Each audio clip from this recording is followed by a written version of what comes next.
नमस्कार विद्यार्थियों। बेटा, आपने हमारी पहले की वीडियो में सूर्यकांत त्रिपाठी निराला जी की कविता का भावार्थ भली प्रकार समझा था। आज मैं आपको उन्हीं की कविता के प्रश्न उत्तर कराऊंगी।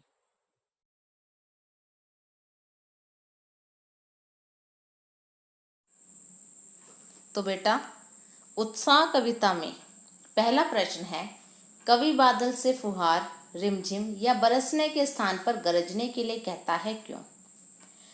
क्योंकि कवि बादलों को क्रांति का आधार मानता है।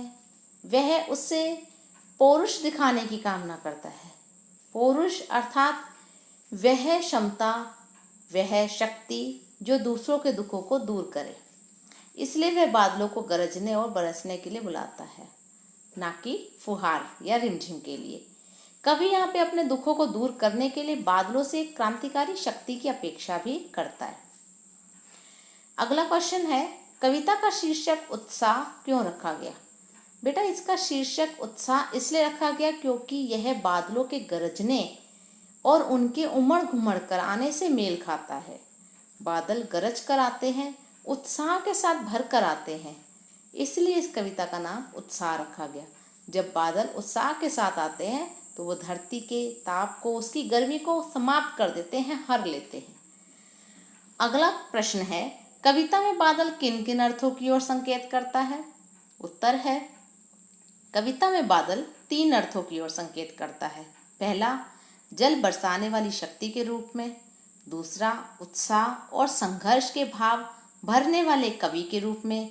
तीसरा, पीड़ा का ताप हरने वाली और दूसरों को सुख देने वाली शक्ति के रूप में।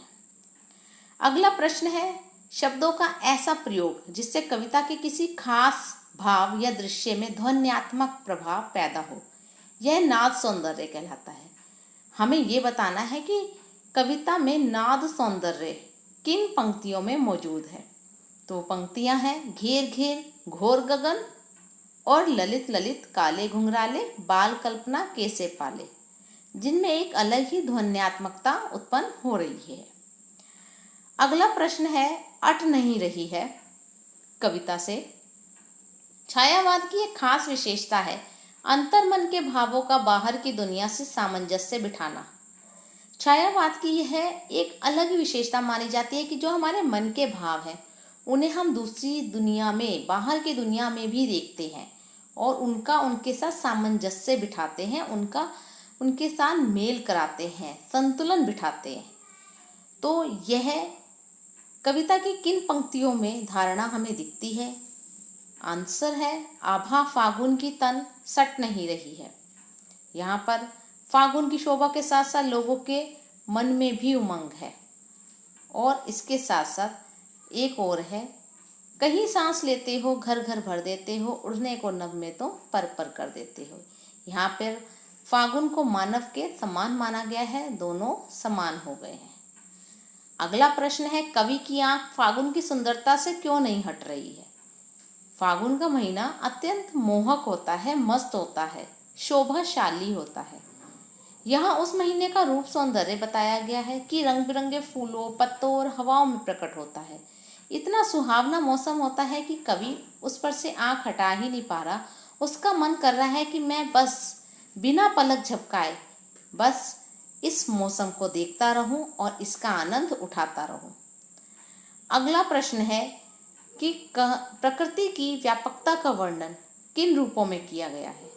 कवि ने यहाँ प्रकृति की व्यापकता का वर्णन अनेक रूपों में किया है। उन्होंने प्रकृति को बांधा नहीं, उसे फैला हुआ दिखाया कि चारों ओर प्रकृति अपनी सुंदरता की चरम सीमा पर पहुंची हुई है। चारों ओर मादक हवाएं चल रही हैं। सांसों की खुशबू, फागुन की सांसों की खुशबू बाहर ही नहीं अंदर, घरों के अंदर तक भर गई है। पक्षी आकाश में उड़ते हैं, छा रहे हैं, चारों ओर उड़ते ही जा रहे हैं। इस प्रकार से प्रकृति की सुंदरता अपनी चरम सीमा पर पहुंच जाती है। अगला प्रश्न है, फागुन में ऐसा क्या होता है जो बाकी ऋतुओं से भिन्न होता है? फागुन में वातावरण बहुत सुहावना होता है, चारों ओर हरियाली होती है, नए नए पेड़ पौधे उगते हैं, फूल खिलते हैं, फल आते हैं, आसमान साफ हो जाता है। आपको इस मौसम में पक्षियों के झुंड आकाश में उड़ते हुए दिखाई देंगे। ये सारी विशेषताएं अन्य ऋतुओं में नहीं पाई जाती, केवल फागुन के महीने में ही पाई जाती है। और अब पांचवा अंतिम प्रश्न यह है कि निराला जी के काव्य शिल्प की विशेषताएं बतानी है। निराला जी छायावादी कवि थे। छायावादी कवि पहले भी बताया गया है, जो अपने अंतर्मन के भावों को बाहर दूसरे समाज से भी सम्मिलित करते हैं, समान मानते हैं। छायावादी शिल्प की जो 2-3 मुख्य विशेषताएं हैं, जो छायावादी कवियों में सब में बेसिकली पाई जाती हैं, उनमें पहली विशेषता है प्रकृति चित्रण। प्रकृति चित्रण द्वारा मन के भावों को प्रकट करना। इस कविता में भी प्रकृति चित्रण बहुत ही सुंदर किया गया है। फागुन के द्वारा मन की उमंग और खुशी बताई गई है। छायावाद की दूसरी विशेषता है मानवीकरण। यहाँ कवि ने फागुन को नायक मानकर संबोधित किया है। और अंतिम इसकी विशेषता है गीति शैली। इस कविता में गीति शैली के सभी गुण विद्यमान हैं, जैसे संक्षिप्तता, अनुभूति, गहनता और प्रभावपूर्ण भाषा। आशा करती हूँ कि आपको मेरे द्वारा कराए गए प्रश्नों के उत्तर भली प्रकार समझ आ गए होंगे।